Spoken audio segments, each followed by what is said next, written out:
گدھا درخت سے بندھا ہوا تھا۔ شیطان آیا اور اسے کھول دیا۔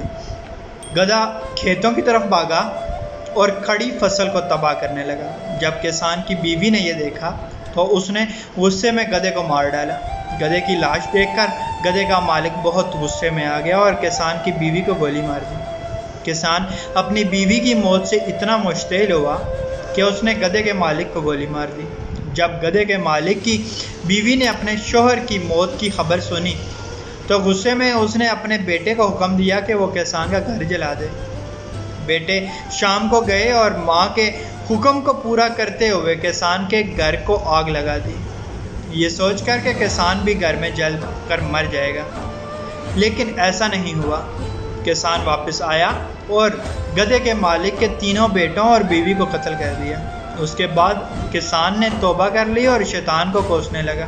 شیطان نے ناراض ہوتے ہوئے کہا کہ میں نے تو کچھ بھی نہیں کیا، صرف گدھے کی رسی کھولی تھی۔ لیکن سب نے رد عمل ظاہر کیا۔ رد عمل کے جواب میں اور زیادہ اور شدید رد عمل ظاہر کیا اور اپنے اندر کی حماست کو باہر آنے دیا۔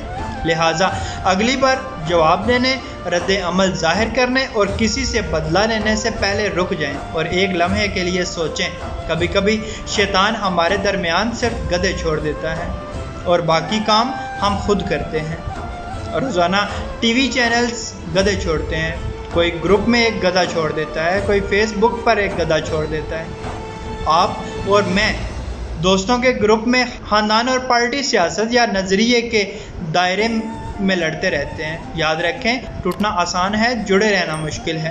لڑنا آسان ہے، درگزر کرنا مشکل ہے۔